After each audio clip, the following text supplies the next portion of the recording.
नमस्कार मित्रांनो. ही आपली प्युअर देशीची बॅच आहे. बऱ्याचदा काय होतं, मी काही गोष्टी एक नवीन गोष्ट सुद्धा आज तुम्हाला दाखवणार आहे आणि आज छोट्या छोट्या होणाऱ्या चुका सुद्धा सांगणार आहे. आज आता उन्हाळ्याचे दिवस म्हणजे उन्हाचे दिवस चालू होत आहेत. उन्हाच्या दिवसात दुपारची लाईट जास्त होती, त्यावेळेस ते कंट्रोल करणं सुद्धा खूप प्रॉब्लेमॅटिक होतं. मग अशा वेळेस लाईट दुपारच्या कमी करणं आणि टेम्परेचर जे पिल्लांना आवश्यक आहे, म्हणजे पहिल्या आठवड्यात जे 35, दुसऱ्या आठवड्यात 33 आणि तिसऱ्या आठवड्यात 31, ते प्रॉपरली मेंटेन होत आहे का हे बघणं खूप गरजेचं आहे. आता आपण इथं 2 प्लेटा लाईटच्या लावलेल्या आहेत आणि नवीन एक आली आहे, म्हणजे हे कॉईल आली नवीन, तुम्ही बघत असाल. एक नवीन कॉईल आली आहे, ही 900 वॅटची कॉईल आहे. पण ह्याचा प्रॉब्लेम काय व्हायचा की उष्णता तर भरपूर तयार करते, पण ती स्प्रेड व्हायची नाही, एका जागेवर उष्णता राहायची. लाईटचं कसं प्रकाशाबरोबर सगळीकडे उष्णता स्प्रेड होते, पण ह्या कॉईलची उष्णता सगळीकडे स्प्रेड होत नाही, त्यामुळे पिल्लांना पाहिजे तेवढं टेम्परेचर मिळत नव्हतं. मग आपल्या शेतकऱ्यांसाठी दादा इकडून या, आपल्या शेतकऱ्यांसाठी एक सोल्युशन म्हणून आपण एक उपकरण तयार केलं. जुगाड म्हणता येणार नाही, कारण ऍक्च्युली मला परमनंट सोल्युशन वाटतंय. हे बघू शकता, ही पुढे ती कॉईल चालू आहे. आता मागे एक ह्याच्या खाली खालून दाखवतो, खाली एक एक्झॉस्ट फॅन चालू आहे ह्याच्या मागं, आणि वरती एक टेम्परेचर कंट्रोलर बसवलाय. हा temperature controller proper temperature maintain होतंय का हे चेक करून ऑटोमॅटिकली ऑन ऑफ करतो. तुम्ही आता ह्या 33 पॉईंट ह्या पक्ष्यांच्या वयानुसार ह्याला 33°C सेट केलंय. ह्याचा ऑफ 33.5ला ठेवलाय आणि ऑन 32°C ठेवलाय. आता हा 34.4 वर आहे. हा आता 33.4 वर आहे. हा 33.5 वर गेला की हा स्वतःला ऑफ करणार, म्हणजे बंद करणार. ही सगळ्यात भारी सिस्टीम होती. म्हणजे शेतकऱ्यांना जो प्रॉब्लेम आहे की मला हीट मेंटेन झाले का, ऍक्च्युली तिथं तेवढं टेम्परेचर आहे का, ह्या गोष्टी बघायचीच गरज लागणार नाही आता.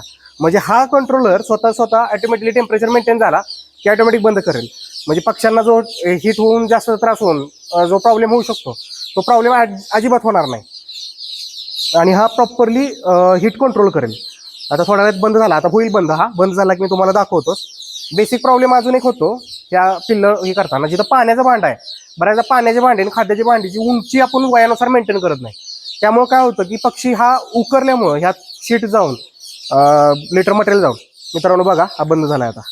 म्हणजे 33.5 वर हा स्वतः ह्यानं बंद करून घेतलंय. आता 32 वर गेला की हा स्वतःला चालू करेल. म्हणजे ह्या पक्ष्यांना जे टेम्परेचर प्रॉपरली पाहिजे ते कायमस्वरूपी मेंटेन राहणार आहे. एवढ्या सगळ्या सिस्टीम मध्ये फक्त एकच कंट्रोलर हा सगळ्या सिस्टीमचं काम करतोय. नाही म्हणलं तरी आता 700 पर्यंत पिल्लं आहेत. या 700 पिल्लांचं ब्रुडिंग हा एकटा कंट्रोलर 900 वॅटवर करतोय. म्हणजे जिथं आपल्याला 2 वॅट प्रमाणे 1400 वॅट पाहिजे होतं, ते 1400 वॅट आता लागत नाहीये, तर आपलं 900 वॅटचं, म्हणजे या रूम मध्ये आरामशीर 1000 कपॅसिटी बसू शकते. 1000 कपॅसिटीमध्ये 2000चं ब्रुडिंग प्रमाणे 2000 वॅट प्रमाणे त्या पद्धतीने आपल्याला नियोजन करावं लागणार होतं. पण आज 900 वॅटवरच हे कंट्रोल होत आहे. आता पाण्याचं मगाशी बोललो की पाण्याच्या भांडी आणि खाद्याच्या भांड्याची उंची, पाण्याच्या भांड्याची आणि खाद्याची उंची प्रॉपरली ठेवली पाहिजे. शीट अजिबात मिक्स होऊन देऊ नका, कारण सगळ्यात मोठे डायजेशन प्रॉब्लेम होऊन मॉर्टॅलिटी होण्याचं प्रमाण सुद्धा खूप राहतं. पाणी खाली सांडून देऊ नका लिटर मटेरियलमध्ये. मागच्या सुद्धा एका व्हिडिओमध्ये बोललोय की कॉक्सिडिओसिस सारखा आजार त्यामुळे होतो, रक्ती हागवण थोडक्यात, आणि त्या आजारामुळे मॉर्टॅलिटी होण्याचे प्रमाण सुद्धा खूप वाढतं. अशा छोट्या छोट्या चुका होऊन द्यायच्या नाहीत. आपल्याला प्रॉपरली त्याची उंची मेंटेन करायची आहे. वय वाढलं, भांड्याची साईज वाढवा, मोठं भांडं ठेवा जेणेकरून उंची वाढवता येईल. मेंटेन करा. खाद्यामध्ये शीट मिक्स होऊन देऊ नका. लिटर मटेरियल जेवढं ड्राय ठेवता येईल तेवढं ड्राय ठेवा. आठवड्यातून एकदा सॅनिटायझर कंपल्सरी फवारणी करा या ठिकाणी. धन्यवाद.